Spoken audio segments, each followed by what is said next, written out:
34-time convicted felon, adjudicated rapist, and adjudicated fraudster who still owes the state of New York over $500 million and was indicted for multiple felonies for the insurrection at the United States Capitol and for trying to overturn the 2020 election. President Donald Trump, his hand-picked Attorney General Pam Bondi,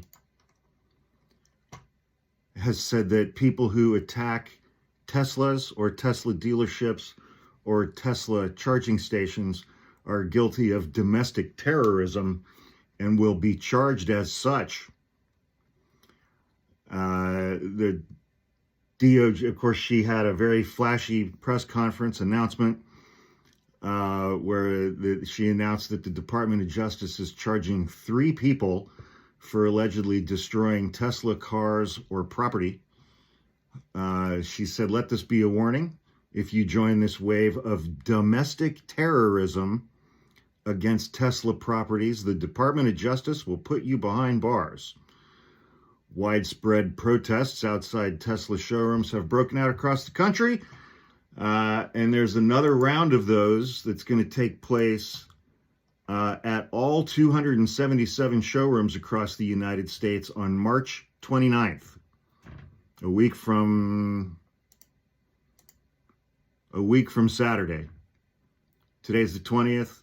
A week from Saturday, there will be protests at all 277 Tesla showrooms across the United States.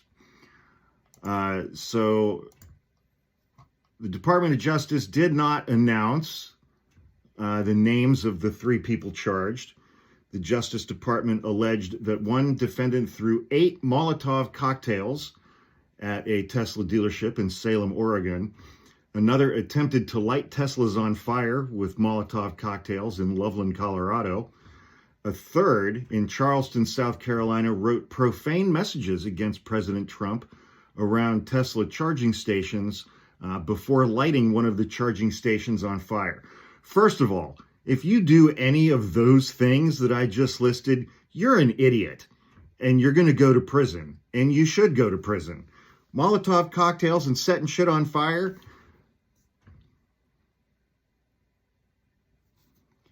However, to say that these are domestic terrorism, I mean, first of all, I don't know what she charged them with, but she didn't charge them with terrorism because whatever she charged them with, they're facing 5-year mandatory minimum sentences.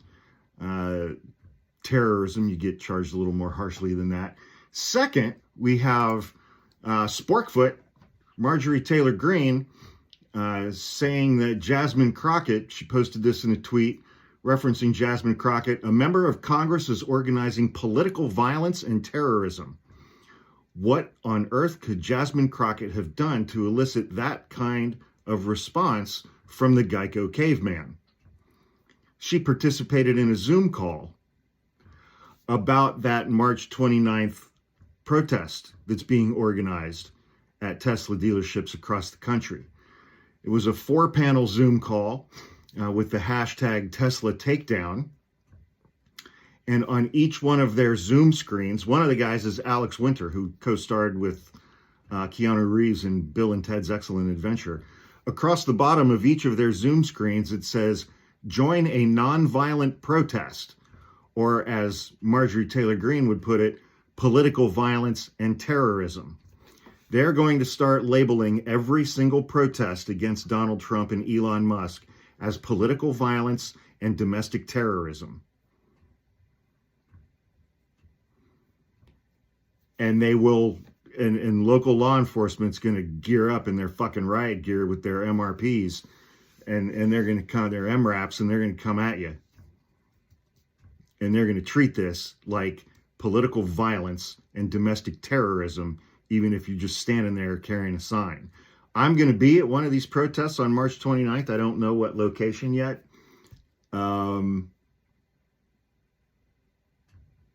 may be the day. That may be the day. That may be the day. If there are huge protests at all 277 Tesla showrooms and charging across the country, as well as every supercharger station.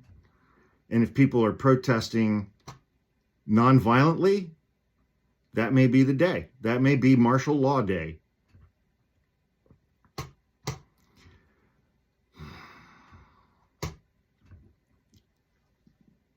I hate this timeline. I hate it.